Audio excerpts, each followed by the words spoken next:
बिस्मिल्लाहिर्रहमानिर्रहीम। अस्सलामु अलैकुम दोस्तों, उम्मीद आप सब खैर आफियत से होंगे। औरंगजेब आलमगीर पार्ट 24। जहां तक ब्रिजमैन का ताल्लुक है तो उसने कई मौके पर हज के लिए जाने वाले जायरीन को लूटा। उसके हमलावर होने की वजह से जायरीन में से अक्सर औरतें जहाज से समंदर में अपनी जान और इज्जत बचाने के लिए कूद गई थी। लिहाजा ब्रिजमैन को सबक सिखाना अब हमारी अव्वलीन मुहिम होगी। जहां तक बहरी कज़ाकों के दूसरे सरबराह रॉबर्ट का ताल्लुक है तो ये इंतहाई खतरनाक शख्स है। इसका गिरोह सबसे बड़ा है और इसने मोज़म्बिक से लेकर सुमाट्रा तक तबाही और बर्बादी का खेल खेलना शुरू कर दिया है और अक्सर व बेशतर मुसलमानों के जहाजों और कश्तियों को नुकसान पहुंचाता है। अंग्रेजों का तीसरा बड़ा बहरी कज़ाकों का सरबराह विलियम किड है। उसके तहत भी बेशुमार कज़ाक काम कर रहे हैं। ये मडागास्कर को अपने हथियारों का मरकज बनाने की कोशिश कर रहा है। इसके अलावा एक मौके पर इसने एक मुसलमान अमीर मुखलिस खान के जहाज पर भी कब्जा कर लिया था। उस जहाज में उस वक्त लाखों की मालियत का सामान लदा हुआ था। ये तो तीन बड़े बहरी कज़ाक हैं जो अपने अपने गिरोह के साथ समंदर के अंदर शिकस्त और रेख्त के काम में लगे हुए हैं। पुर्तगालियों का भी एक कज़ाकी गिरोह है। पुर्तगालियों के कज़ाकों के एक गिरोह ने पिछले दिनों सूरत के एक ताजिर हसन हमदान के जहाज पर कब्जा कर लिया था और जिस जहाज पर कब्जा किया गया उस वक्त उस जहाज में 15 लाख मालियत का कीमती सामान लदा हुआ था। इन बहरी कज़ाकों से मुतालिक जो इतलात मीर मोहतरम को मिली है उनके मुताबिक ये तीनों बल्कि चारों गिरोह समंदर के अंदर बहरी कज़ाकी का काम सर अंजाम देने के बाद खुश्की पर बसेरा करते हैं। आपस में न सिर्फ राब्ता रखते हैं बल्कि माल का लेन देन भी करते हैं और जो माल ये समंदर के अंदर से मुख्तलिफ जहाजों और कश्तियों में लूटते हैं उन्हें साहिली इलाकों में फरोख्त करके रकूम अपने पास जमा करते चले जाते हैं। मीर मोहतरम ने जो इन बहरी कज़ाकों के खिलाफ पहला कदम उठाया है वो ये है कि अपने कुछ तिलाया गरों को इन बहरी कज़ाकों के पीछे लगा दिया है। जब कभी भी ये बहरी कज़ाक समंदर के अंदर कार्रवाइयां करने के बाद अपने पड़ाव कायम करेंगे, हमारे मुखबिर उसके इतला देंगे और उन्हीं इतलात की रोशनी में हम इन बहरी कज़ाकों पर हमलावर होंगे। यहाँ तक कहने के बाद ओगर खान रुका। उसके बाद अपनी बात को आगे बढ़ाता हुआ वो कह रहा था, मेरे भाई, अब जो काम हमने करना है कुछ इस तरह होगा। मैं और तुम 2 दिन बाद अपने लश्कर के साथ यहाँ से कूच करेंगे। बंबई के नवाह में जो अंग्रेजों ने अपना पड़ाव कायम कर रखा है वहां उन्होंने अनगिनत लश्करी जमा कर लिए हैं ताकि आने वाले दौर में हिंदुस्तान के अंदरूनी इलाकों पर हमलावर होकर मुसलमानों की सल्तनत को नुकसान पहुंचाएं। उन्हें हमने अपना हदफ बनाना है। कोशिश करेंगे कि शहर के नवाह में जो अंग्रेज अपनी अस्करी ताकत और कुव्वत को मुज्तमा कर रहे हैं उनकी अस्करी ताकत पर हमलावर होकर उसे पामाल करके रख दिया जाए। मेरे भाई, बंबई में अंग्रेजों के लश्कर का नुकसान करने या उनका खात्मा करने के बाद हम साहिल के साथ साथ पीछे हट जाएंगे। एक जगह समंदर के किनारे ही पड़ाव कर लेंगे। इस दौरान वो मुखबिर जिन्हें मीर मोहतरम ने बहरी कज़ाकों पर निगाह रखने के लिए रवाना किया है उनका हमारे साथ राब्ता रहेगा। जो ही बहरी कज़ाक साहिल पर उतरकर लूटा हुआ सामान बेचने की कोशिश करेंगे या आपस में राब्ता कायम करेंगे तब हमारे वो मुखबिर हमें इतला कर देंगे। उस इतला के बाद मैं और तुम साहिल के साथ साथ हरकत में आएंगे और उन बहरी कज़ाकों को भी अपना हदफ बनाएंगे। यहाँ तक कहने के बाद ओगर खान रुका, फिर दोबारा रनमस्त खान की तरफ देखते हुए कहने लगा, मेरे भाई, जो कुछ मैं कहना चाहता था कह चुका। इस सिलसिले में अगर तुम मजीद तफसील जानना चाहते हो या जो बात तुम्हारी समझ में ना आई हो तो वो तुम पूछ सकते हो। जवाब में रनमस्त खान मुस्कुराया और कहने लगा, भाई, मामला बिल्कुल वाज़ेह और साफ है और खुदावंद को मंजूर हुआ तो हम अपनी इन दोनों मुहिमों में कामयाब व कामरान लौटेंगे। यहाँ तक कहने के बाद रनमस्त थोड़ी देर के लिए खामोश रहा, फिर बारी बारी शरारत आमेज अंदाज में जरनिगार और राधिका की तरफ देखते हुए कहने लगा, भाई, 2 दिन बाद जब हम अपने लश्कर के साथ बंबई शहर और उसके बाद साहिल के साथ साथ बहरी कज़ाकों का रुख करेंगे तो राधिका बहन और जरनिगार का क्या करेंगे? इन्हें कहाँ रखेंगे? यहाँ अहमदनगर में हमें अपनी रिहाइश का कोई इंतजाम करना चाहिए जहाँ इन दोनों को रखने के बाद हम पुरसकून अंदाज में अपनी मुहिम पर रवाना हो सकें। रनमस्त खान जितनी देर बोलता रहा राधिका घूरने के अंदाज में उसकी तरफ देखती रही। उस मौके पर ओगर खान और जरनिगार भी मुस्कुराते हुए राधिका की तरफ देख रहे थे। फिर जब रनमस्त खान खामोश हुआ तब राधिका मुस्कुराते हुए कहने लगी, मेरे अजीज भाई, जो अल्फाज तुमने अदा किए हैं मैं उन अल्फाज की तह तक पहुंच चुकी हूँ। मेरे भाई, फिक्रमंद ना हो। तुम दोनों भाइयों की इस मुहिम पर रवानगी से पहले तुम दोनों को मेरी और जरनिगार की रिहाइश के एहतमाम की जहमत से नहीं गुजरना पड़ेगा, इसलिए कि मैं और जरनिगार उस लश्कर में शामिल होंगी जो इन दोनों मुहिमों के लिए रवाना होगा। मेरे भाई, इस सिलसिले में कोई शक हो तो तुम मुझसे वजाहत तलब कर सकते हो। उस मौके पर जरनिगार ने एक कहकहा लगाया, फिर रनमस्त खान की तरफ देखते हुए कहने लगी, मैं इस मौके पर बहुत कुछ कहना चाहती थी, लेकिन मैं अपनी बहन राधिका की अक्लमंदी की मोतरफ हूँ कि जो बात मुझे कहना चाहिए थी उसने मुझसे पहले ही अदा कर दी। अब आप बोले क्या कहते हैं। रनमस्त हंस दिया, कहने लगा, मैंने अब क्या कहना है, मैं तो यही कह सकता हूँ कि हाँ, तुम दोनों बहनें वाकई लश्कर में शामिल होंगी। रनमस्त खान के खामोश होने पर जरनिगार ने थोड़ी देर तक बड़े गौर से ओगर खान की तरफ देखा, फिर मुंह बिसोरने के अंदाज में कहने लगी, भाई, मुझे और हमारे बहुत से अजीजों अकारिब को आपके खिलाफ इंतहा दर्जे का गिला और शिकवा है। आपने चुपके चुपके राधिका ने छुप छुप कर आपसे मोहब्बत कर ली, हमें खबर तक ना हुई। फिर हमें एक तरह से तजस्सुस में डालने के लिए आप दोनों ने एक दूसरे पर हम सब की गैर मौजूदगी में ना सिर्फ मोहब्बत का इजहार कर दिया, बल्कि एक दूसरे को अपना जीवन साथी भी बना लिया। भाई, हिंदुस्तान की इस कदर वसी और अरीज सल्तनत के अंदर इतना बड़ा हादसा नमूदार हुआ और हमें खबर तक ना हुई। ना ही हमें आपने इतला दी, ना ही अपनी शादी में शिरकत के लिए बुलाया। हालांकि मैं आपकी छोटी इकलौती बहन हूं, मुझे तो कम से कम आपको बुलाना चाहिए था। ये सारे अल्फाज जरनिगार ने मुस्कुराते हुए कहे थे। जवाब में ओगर खान कहने लगा, मेरी बहन तो वाकई मेरी छोटी और इकलौती बहन है, लेकिन जिन हालात में हमने शादी की, मेरे ख्याल में राधिका ने तुम्हें बता दिए होंगे। अब जबकि तुम दोनों बहनें इस वक्त इकट्ठी हो, तो तुम दोनों से मैं एक बात कहना चाहता हूँ, बशर्त ये कि तुम दोनों बुरा न मानो। राधिका तो बुरा नहीं मानेगी, इसलिए कि मैं इस मौजू पर उससे पहले ही बात कर चुका हूँ और ये वैसा ही करेगी जैसा कि मैं चाह रहा हूँ। जरनिगार मेरी बहन, तुझसे भी मुझे उम्मीद है कि तू मेरे ख्यालात से इत्तेफाक और ताउन करेगी।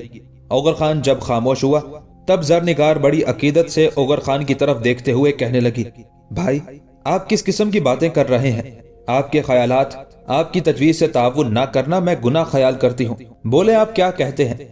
खुशी और मुसरत भरे अंदाज में ओगर खान थोड़ी देर तक जरनिगार की तरफ देखता रहा, फिर कहने लगा, मेरी बहन, अब जबकि हम दोनों भाइयों की शादी हो चुकी है, जैसा कि तुम जानती हो, शादी के बाद अक्सर रिश्तों में दरारें पैदा हो जाती हैं, रुख फिर जाते हैं, एक दूसरे की तरफ चेहरों की बजाय पीठ हो जाती है। अब मेरी सबसे बड़ी ख्वाहिश है कि जिस तरह मैं और रनमस्त आज तक दो सगे भाइयों की तरह इकट्ठे रहते रहे हैं, हमारे अंदर इत्तेफाक और प्यार रहा है, मैं पसंद करूंगा तुम दोनों बहनें भी ऐसे ही रहो, और तुम्हारे इस तरह रहने से मेरे और रनमस्त के दरमियान पहले जैसा इत्तेफाक और प्यार रहेगा। उस मौके पर जरनिगार बड़े अज़्म, बड़ी बेबाकी और इस्तक़लाल का मुजाहरा करते हुए कहने लगी, मेरे मोहतरम और अजीम भाई, आप इस सिलसिले में कोई फिक्र ही ना करें। यूं जाने कि मैं रनमस्त खान हूं और राधिका ओगर खान है। जिस तरह रनमस्त खान और ओगर खान ने आज तक इत्तेफाक और ताउन और बाहमी प्यार से जिंदगी बसर की है, इसी तरह मैं और राधिका भी आप दोनों भाइयों को आपस में ताउन और प्यार और इत्तेफाक पैदा करके दिखाएंगी। जरनिगार के उन अल्फाज पर ओगर खान खुश हो गया था, फिर अपनी जगह पर उठ खड़ा हुआ और राधिका की तरफ देखते हुए कहने लगा, राधिका, तुम और जरनिगार यहीं बैठो, मैं और रनमस्त जाते हैं और मीरे मोहतरम के साथ जो मेरी गुफ्तगू हुई है उससे छोटे सलारों को आगाह करने के साथ साथ लश्कर को भी 2 दिन बाद कूच के लिए तैयार रहने का कहते हैं। राधिका और जरनिगार ने जब इस बात में गर्दन हिलाई, तब ओगर खान और रनमस्त खान खेमे से निकल गए थे। 2 दिन बाद दोनों भाइयों ने अपने मुत्तहिदा लश्कर के साथ अहमदनगर से बंबई की तरफ कूच किया था। बंबई शहर के नवाह में जो अंग्रेजों का मुस्तकर था, उस पर हमलावर होने के लिए ओगर खान और रनमस्त खान ने पहले से अपने मुखबिर उस समत फैला दिए थे। अभी वो बंबई से काफी दूर ही थे कि उनके कुछ मुखबिर उनके पास आए और उन्होंने ओगर खान पर इंकशाफ कर दिया कि बंबई शहर में जो अंग्रेजों का मरकज और शहर के नवाह में जो उनका मुस्तकर है, वहां सारे सलारों और लश्करियों तक को उन दोनों भाइयों के हमलावर होने की खबर हो चुकी है। लिहाजा अंग्रेज मुकाबला करने के लिए पूरी तरह तैयार और मुस्तैद हैं। यह खबर मिलने के बाद ओगर खान ने अपने लश्कर को रोक दिया था। आने वाले मुखबिर जब इतला कर चुके, तब रनमस्त खान ओगर खान की तरफ देखते हुए कहने लगा, मेरे भाई, अब आपका क्या इरादा है? बंबई शहर में जो अंग्रेजों ने अपना मरकज बना रखा है, उसे भी हमारे आने की इत्तला हो चुकी है। इसके अलावा शहर के नवाह में जो उनका मुस्तकर है, जहां उन्होंने बहुत बड़ा लश्कर रखा हुआ है, वहां भी ये इत्तला पहुंच चुकी है। अब हमारे लिए 2 तरह की मुसीबतें और उलझनें उठ खड़ी होंगी। पहली ये कि जिस कुव्वत को हमने अपना हदफ बनाना है, उसे हमारे आने की इत्तला हो चुकी है। इसके अलावा जहां हम हमलावर होने के लिए जा रहे हैं, वो इलाका हमारी ममलुकत का नहीं है। कहीं ऐसा ना हो कि अंग्रेज मरहटों के साथ इत्तेहाद और ताउन करते हुए हमारे खिलाफ उनसे काम ले, और जब हम अंग्रेजों पर हमलावर हों तो मरहट्टे पुश्त की तरफ से हमलावर होकर हमें नुकसान पहुंचाने की कोशिश करें। रनमस्त खान जब खामोश हुआ तो लम्हा भर के लिए ओगर खान ने बड़े गौर से उसकी तरफ देखा, फिर कहने लगा, मेरे भाई, अब तक जो हालात गुजरे हैं वो तुम्हारे सामने हैं। आज तक किसी भी मौके पर इन मरहटों ने ना पुर्तगालियों से ताउन किया है, ना अंग्रेजों से, बल्कि जब भी कहीं मौका मिलता रहा है, ये मरहट्टे इन दोनों कुव्वतों पर हमलावर होकर उनके खिलाफ लूट मार का बाजार गर्म करते रहे हैं। लिहाजा इस मौके पर मैं यकीन से कह सकता हूँ कि मरहट्टे हमारे खिलाफ हरकत में नहीं आएंगे। वैसे भी मरहट्टों ने इन दिनों अपनी पूरी ताकत और कुव्वत को हैदराबाद में मुंतकिल कर रखा है। उनके लश्कर का एक हिस्सा जिंजी में है, राम जी भी वही है, और फिर हमारे सालारों में से एतकाद खान, असद खान, दाऊद खान, दलेर खान सब उनके मुकाबले पर मौजूद हैं और उनके साथ उलझे हुए हैं। मेरे ख्याल में मैं तुम्हें यकीन दिलाता हूं कि उस उलझाव से निकलकर मरहट्टे हम पर हमलावर होने की जुर्रत नहीं करेंगे। यहां तक कहने के बाद ओगर खान रुका, फिर रनमस्त खान की तरफ देखते हुए कहने लगा, तुम्हारी एक उलझन, एक मसला खत्म हुआ। मैं यकीन से कह सकता हूं मरहट्टे अपने आप को हमारी और अंग्रेजों की जंग में मुलव्विस करने की कोशिश नहीं करेंगे। अब मेरे भाई, तुम्हारा दूसरा खदशा यह है कि अंग्रेजों को हमारे आने और हमलावर होने की इत्तला हो चुकी है। वो हमारा मुकाबला करने के लिए तैयार और मुस्तैद हैं। मेरे भाई, अगर उन्हें इत्तला हो चुकी है तो होती रहे। हमने कब और किस मौके पर कहा कि उन्हें इत्तला नहीं होनी चाहिए? हम तो उन्हें बताकर इत्तला देकर मारना चाहते हैं। अब अंग्रेजों को अपने सामने नीचा दिखाने और उनके मुस्तकर को तबाह बर्बाद करने के लिए जो तरीका कार और लाहे अमल मैं इख्तियार करना चाहता हूँ, उसकी तफसील तुमसे कहता हूँ। उस पर अमल करते हुए खुदावंद ने चाहा तो अंग्रेजों को हम भीगे हुए कपड़ों की तरह खंगाल कर रख देंगे। ये अपने नुकसान का अंदाजा करते फिरेंगे और नुकसान ऐसा होगा जिसका वो शुमार भी ना कर सकेंगे। यहां तक कहने के बाद ओगर खान रुका, अपने घोड़े को एड़ लगाते हुए रनमस्त खान के करीब हुआ। राजदारी में रनमस्त खान को मुखातिब करते हुए कुछ कहना चाहता था कि उससे पहले ही रनमस्त बोल उठा, भाई, कभी कभी आप ऐसा काम करते हैं कि मुझे अपने आप से नफरत होती है और आप पर तरस भी बड़ा आता है। गुस्सा तो मुझे आप पर आ ही नहीं सकता। अब इस वक्त देखें, आप अपने घोड़े को एड़ लगाकर मेरी तरफ आए। आप ये भी कर सकते थे कि मुझे हाथ का इशारा करते, मुझे अपने करीब बुलाते और मैं आपके करीब जाता, जो आपने कहना था वो कहते। मुझे अपनी जात पर भी फख्र होता कि मेरे। ओगर खान ने मुस्कुराते हुए रनमस्त खान के मुंह पर हाथ रख दिया, कहने लगा, रनमस्त खान, तुम इतने भी नन्हे बच्चे नहीं हो कि मैं तुम्हें हुक्म देता फिरूं। हम अंग्रेजों पर हमलावर होने के लिए आए हैं। जहां मैं लश्कर के एक हिस्से का सालार हूं, वैसे ही हिस्से के सालार तुम भी हो। यह बराबरी का मामला है। फिर मेरे भाई, जब मैं ऐसा करता हूं तो यह भी सोचा करो कि ऐसा करने में मेरा कल्बी सुकून भी होता है। बहरहाल छोड़ो इस मामले को, जो मैं कहना चाहता हूं गौर से सुनो। उसके साथ ही ओगर खान अपना मुंह मजीद उसके करीब ले गया और कहने लगा, रनमस्त खान मेरे भाई, जो कुछ मैं कहने लगा हूं गौर से सुनना। इस वक्त तो हमने अपने लश्कर को रोका हुआ है, लेकिन जो मैं कहना चाहता हूं वो कहने के बाद हम यहाँ से कूच करेंगे।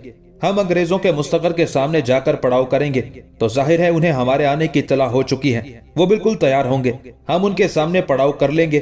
कोशिश ये करेंगे कि हम उनके पड़ाव के सामने दिन के वक्त पहुंचे। लश्कर के एक हिस्से को तैयार और मुस्तैद रखेंगे ताकि अंग्रेज फिलफौर हमलावर होने की कोशिश न करे और न ही रात के वक्त शब खून मार सके। मेरे अजीज भाई, हम दोनों अगले रोज मुंह अंधेरे अपने काम की इब्तिदा करेंगे।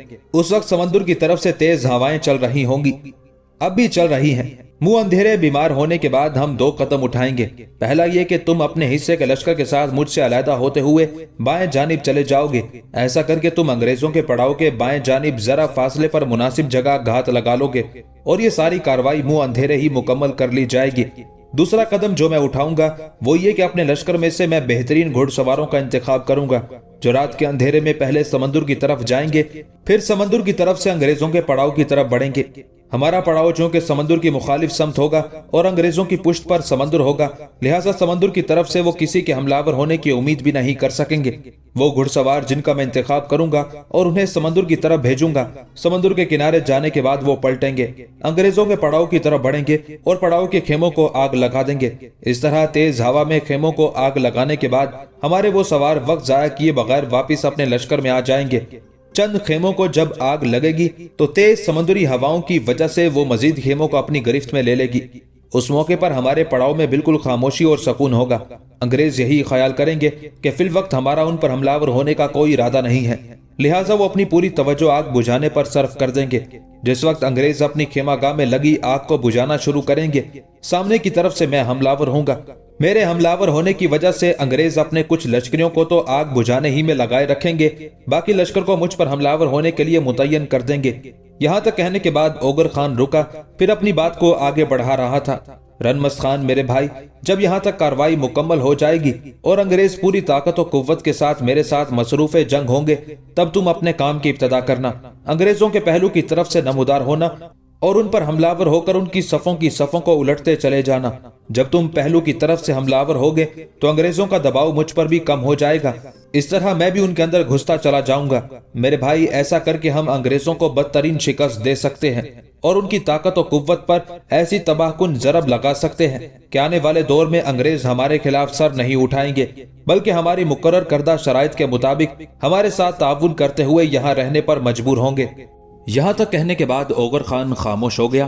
رنمست خان تھوڑی دیر تک اسے توصیفی انداز میں دیکھتا رہا، پھر کہنے لگا، بھائی، جو تجویز آپ نے پیش کی ہے اس کے تحت خداوند نے چاہا تو ہماری کامیابی یقینی اور انگریزوں کی بربادی اور ناکامی بھی یقینی ہے، لہٰذا ہمیں یہاں رک کر وقت ضائع نہیں کرنا چاہیے، آگے بڑھ کر انگریزوں کے مستقر کے سامنے بالکل قریب جا کر پڑاؤ کر لینا چاہیے۔ رنمست خان کے ان الفاظ پر اوغر خان مسکرا دیا تھا۔ پھر دونوں بھائی لشکر کو حرکت میں لائے بڑی تیزی سے آگے بڑھنے لگے تھے، یہاں تک کہ دونوں نے انگریزوں کے مستقر کے سامنے جا کر پڑاؤ کر لیا تھا۔ اس وقت دوپہر کا وقت تھا، انگریز اپنی جگہ بالکل تیار اور مستعد تھے۔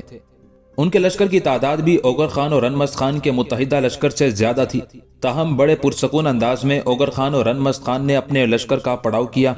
لشکر میں شامل جو عورتیں تھیں انہیں پڑاؤ میں منتقل کیا گیا، بار برداری کے جانور ایک طرف رکھے گئے، ضرورت کا سارا سامان بھی پڑاؤ کے درمیانی حصے میں محفوظ کر دیا گیا تھا۔ اس کے بعد لشکر کے مختلف حصوں کو فرائض سونپتے ہوئے کچھ کو چاق و چوبند رہ کر انگریزوں پر نگاہ رکھنے کے لیے کہا گیا تھا، باقی کو آرام کرنے کا مشورہ دیا گیا تھا۔ انگریزوں نے جب دیکھا کہ مسلمانوں کا آنے والا لشکر آتے ہی ان کے ساتھ جنگ کی ابتدا نہیں کرنا چاہتا، تو انہوں نے بھی مسلمانوں پر نگاہ رکھنے کے لیے اپنے لشکر کا ایک حصہ مستعد کر دیا تھا۔ اب صورتحال یہ تھی کہ انگریزوں کے لشکر اور پڑاؤ کی پشت کی طرف سمندر تھا، مسلمان ان کے سامنے تھے۔ یوں دن تمام ہوا، رات وارد ہو گئی۔ رات کے آخری اور پچھلے حصے میں انگریزوں کے پڑاؤ کے اندر افراتفری اور بے چینی اٹھ کھڑی ہوئی تھی، اس لیے کہ ان کی خیمہ گاہ کے پشتی حصے میں اچانک آگ بھڑک اٹھی تھی۔ اوغر خان کے لشکری ان کے چند خیموں کو آگ لگانے کے بعد کامیابی کے ساتھ واپس اپنے لشکر میں جا چکے تھے۔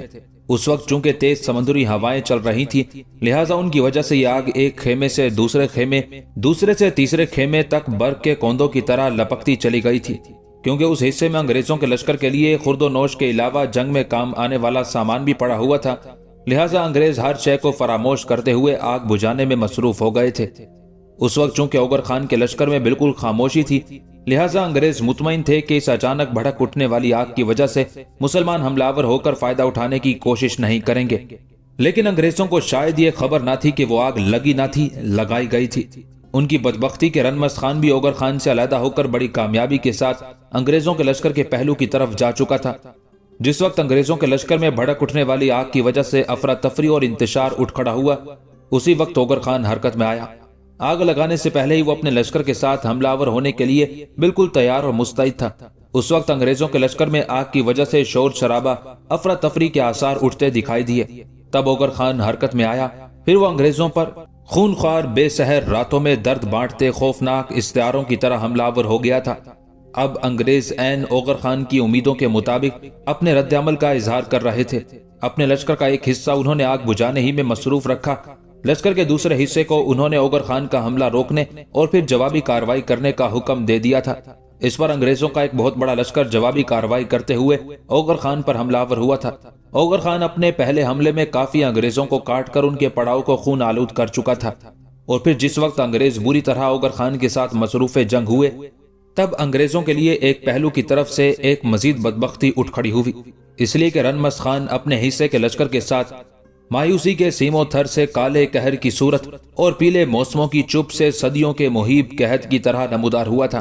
پھر دیکھتے ہی دیکھتے انگریزوں کے لشکر کے ایک پہلو پر وہ حبس زدہ سوچوں سے اٹھتے فکر و غم کے خوفناک سایوں اور بھوکی جبلتیں رکھنے والے خونی اندھیاؤں کی طرح حملہ آور ہو گیا تھا۔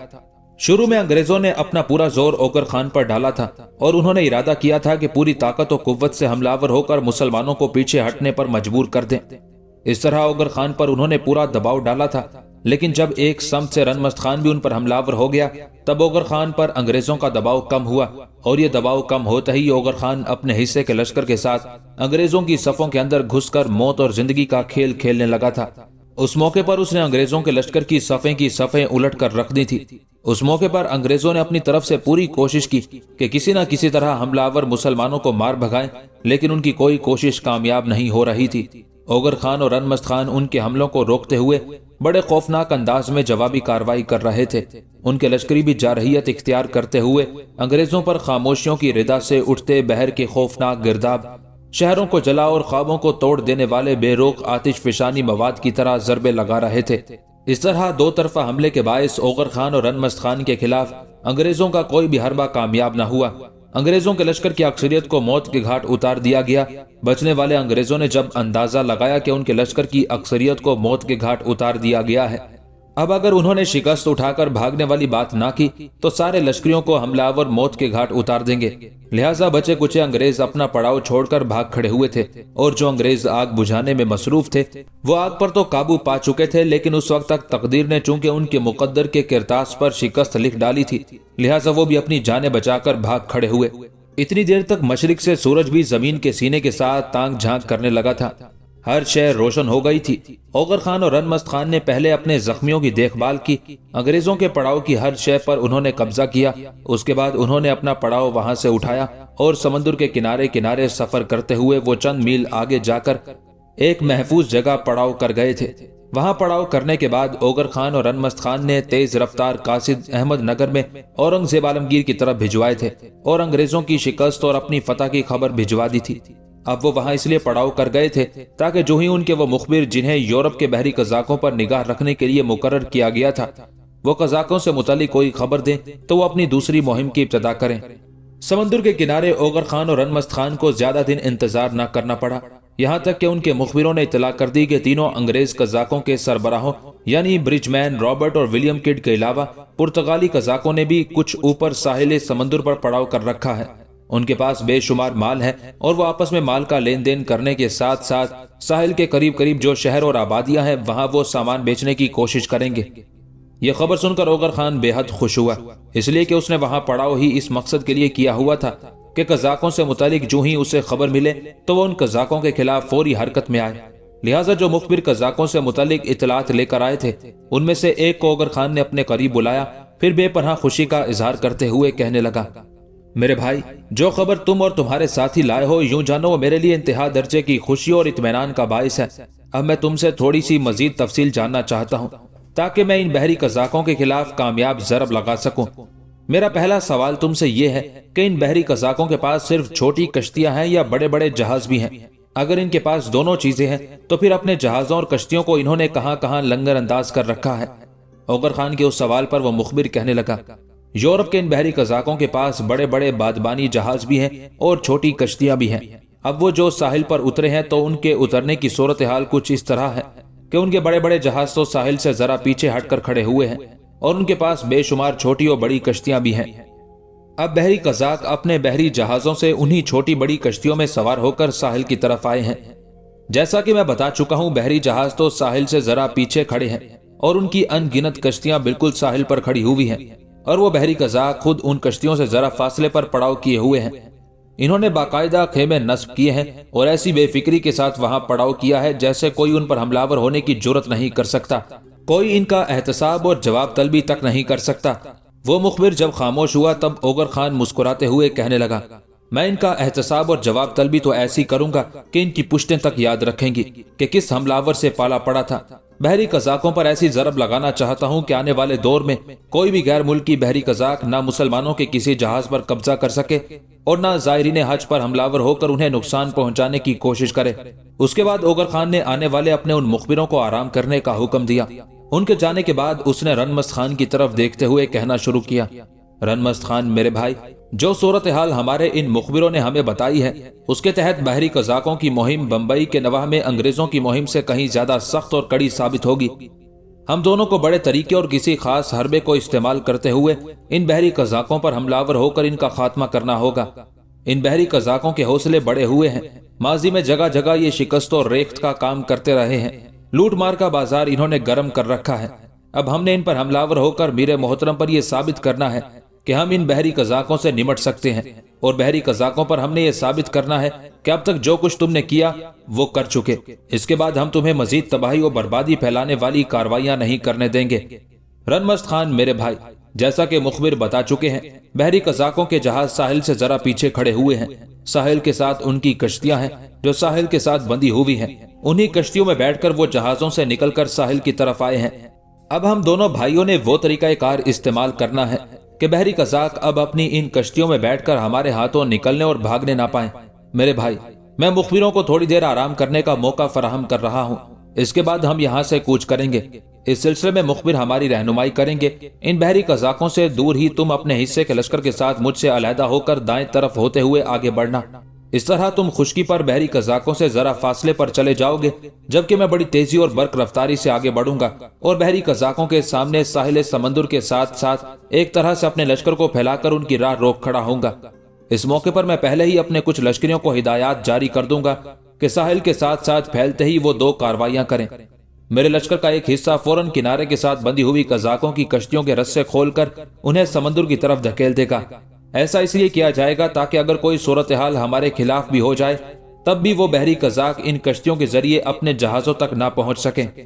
दूसरा गिरोह जो तीर अंदाजों पर मुश्तमिल होगा, जो ही कश्तियों के रस्से खोलकर उन्हें समंदर की तरफ धकेला जाएगा, तब मेरे लश्कर का दूसरा हिस्सा जो तीर अंदाजों पर मुश्तमिल होगा वो आतिशी तीर बहरी कज़ाकों के जहाजों और उनकी कश्तियों पर चलाएंगे। इस तरह कोशिश की जाएगी कि बहरी कज़ाकों के जहाजों और कश्तियों को आतिशी तीरों के जरिए आग लगाकर उनका खात्मा कर दिया जाए। अगर हम ऐसा करने में कामयाब हो गए तो मेरे भाई, मेरा अंदाजा है हम इन बहरी कज़ाकों का खात्मा करने में कामयाब हो जाएंगे। अब मैंने अपने हमले का एक रुख तुम्हारे सामने पेश किया है। जिस वक्त मैं बड़ी तेजी से आगे बढ़ते हुए अपने हिस्से के लश्कर के साथ बहरी कज़ाकों के सामने साहिल पर फैल जाऊंगा और मेरे कुछ लश्करी कश्तियों के रस्से काटकर उन्हें समंदर की तरफ धकेलेंगे और बाकी तीरंदाज आतिशी तीर बरसाना शुरू कर देंगे, तो जाहिर है उस मौके पर बहरी कज़ाक साहिल पर बैठकर तमाशा तो नहीं देखेंगे। वो एकदम अपने आप को मुसल्ला करेंगे और मुझ पर हमलावर होने की कोशिश करेंगे। मैं उनके हमले को रोकूंगा। इतनी देर तक मेरे भाई तुम भी उनकी पुश्त की तरफ से हमलावर होना। इस तरह मुझे उम्मीद है कि अपने लश्कर के दोनों हिस्सों के दरमियान हम बहरी कज़ाकों को पीस कर रख देंगे। ओगर खान जब खामोश हुआ तब रनमस्त खान संजीदगी में कहने लगा, भाई आपकी इस तजवीज के खिलाफ मैं एहतजाज करता हूँ। जब आप अपने हिस्से के लश्कर के साथ बहरी कज़ाकों की कश्तियों के साथ साथ अपने लश्कर को फैला देंगे और जिस वक्त आप ये काम कर रहे होंगे बहरी कज़ाक आप पर टूट पड़ेंगे और आपको नुकसान पहुंचाने की कोशिश करेंगे। मैं चूंकि उस वक्त जरा फासले पर होऊंगा, लिहाजा मुझे पुश्त की जानिब से बहरी कज़ाकों पर हमलावर होने में कुछ देर लगेगी। इतनी देर तक बहरी कज़ाक आप पर हमलावर होकर आपको नुकसान भी पहुंचा सकते हैं और यह खदशा कम अज कम मेरे लिए नाकाबिले कबूल है। रनमस्त खान की उस गुफ्तगू के जवाब में ओगर खान के चेहरे पर हल्का सा तबस्सुम नमूदार हुआ। फिर कहने लगा, रनमस्त मेरे अजीज भाई, अभी मैंने अपनी गुफ्तगू खत्म नहीं की है, तुम बीच में बोले हो। पहले मुझे अपनी गुफ्तगू खत्म करने दो, इसके बाद तुम जो एतराज करोगे उसका इजाला किया जाएगा। मैं जानता हूँ जो एतराज तुम खड़ा कर रहे हो वो तुम मेरी सलामती, मेरे तहफ़्फ़ुज़ की खातिर कर रहे हो, लेकिन जो कुछ मैं कहना चाहता हूँ वो पहले कहने दो। तुम्हारे खदशात दूर करने के लिए पहली बात तो मैं ये कहना चाहता हूँ कि इस हमले की इब्तिदा सूरज तलू होने से थोड़ी देर पहले की जाएगी, जिस वक्त फिजाओं के अंदर हल्की हल्की तारीकी होगी। चूंकि इन दिनों रातें बेचांद हैं, लिहाजा रात के पिछले हिस्से में तारीकी खूब होती है। सूरज तलू होने से पहले ही पहले जिस वक्त मशरिक से रोशनी फैलना शुरू हो जाती है और आसपास की चीजें हयोलों की सूरत में दिखाई देने लगती हैं, उस वक्त मैं साहिल के साथ साथ अपने लश्कर को फैला चुका हूँगा। इतनी देर तक तुम भी पुश्त की जानिब से बहरी कज़ाकों के करीब आ जाना। अब तुम्हारा खदशा यह है कि बहरी कज़ाक एकदम मुझ पर हमलावर होकर नुकसान पहुंचाने की कोशिश करेंगे, तो उससे बचने के लिए भी उस मौके पर मैं एक कार्रवाई करूंगा। जिस वक्त मेरे साथी कश्तियां खोल रहे होंगे, उनके जहाजों और कश्तियों में आतिशी तीर फेंकना शुरू हो जाएंगे। उस वक्त फिजाओं के अंदर हल्की हल्की रोशनी हो चुकी होगी, उसी रोशनी में जहाज और कश्तियां दिखाई देंगे। मेरे भाई, जब हमारी उस कार्रवाई के जवाब में कज़ाक मेरी तरफ बढ़ेंगे तो मैं अपने लश्कर की अगली 2 सफ़ों को बिल्कुल तैयार रखूंगा। सबसे अगली सफ जमीन पर बैठ जाएगी, पिछली सफ खड़ी रहेगी। इन 2 सफों के पास अपनी कमाने और तीरों के ढेर होंगे। अगली सफ बैठकर और उससे पिछली सफ खड़ी होकर समंदर की तरफ बढ़ने वाले बहरी कज़ाकों पर बारिश की तरह तीर अंदाजी करेंगे। जाहिर है जब मेरे लश्कर की तरफ से बारिश की तरह मूसलाधार तीर बहरी कज़ाकों पर बरसेंगे तो मेरे भाई वो आंखें बंद करके आगे बढ़ने की कोशिश नहीं करेंगे, रुकेंगे, संभलेंगे, उसके बाद कोई तरीका इख्तियार करते हुए आगे बढ़ने की कोशिश करेंगे। मेरे भाई, इतनी देर तक तुम उनकी पुश्त की जानिब से हमलावर होकर न सिर्फ मुझ पर उनके जोर और दबाव को कम कर दोगे, बल्कि तुम्हारे हमलावर होने की वजह से मेरे लश्कर की अगली दोनों सफ़ें भी अपनी कमाने और तीर एक तरफ रखकर अपनी तलवारें संभाल लेंगी और फिर सामने की तरफ से मैं भी कज़ाकों पर टूट पड़ूंगा।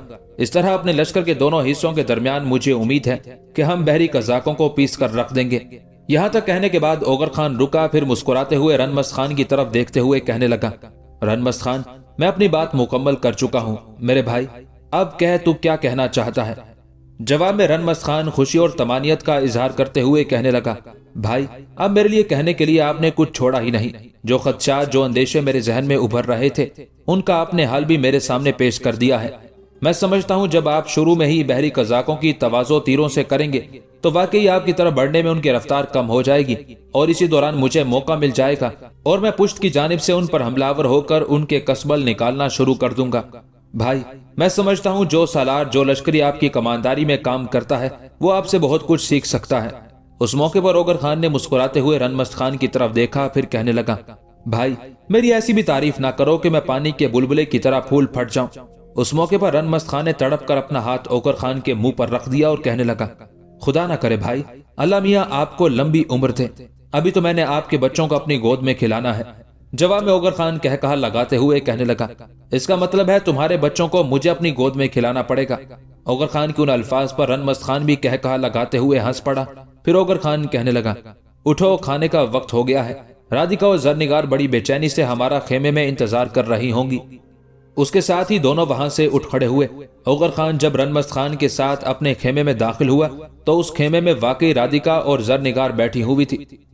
जब वो दोनों आगे बढ़कर उनके करीब बैठ गए तब फिक्रमंदी का इजहार करते हुए ओगर खान की तरफ देखकर राधिका कहने लगी, पड़ाव में अफवाह फैली हुई है कि बहरी कज़ाकों की तरफ से कुछ मुखबिर आए थे और वो आपको उनसे मुतालिक तफसील बता रहे थे। क्या इन बहरी कज़ाकों? राधिका रुक गई इसलिए कि ओगर खान बोल उठा था, राधिका, तुम लोगों ने ठीक सुना है।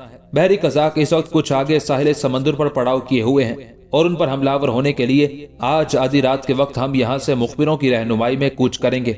यहाँ तक कहते कहते ओगर खान रुक गया इसलिए कि दो लश्करी उनका खाना लेकर आ गए थे। खाना रखकर वो चले गए।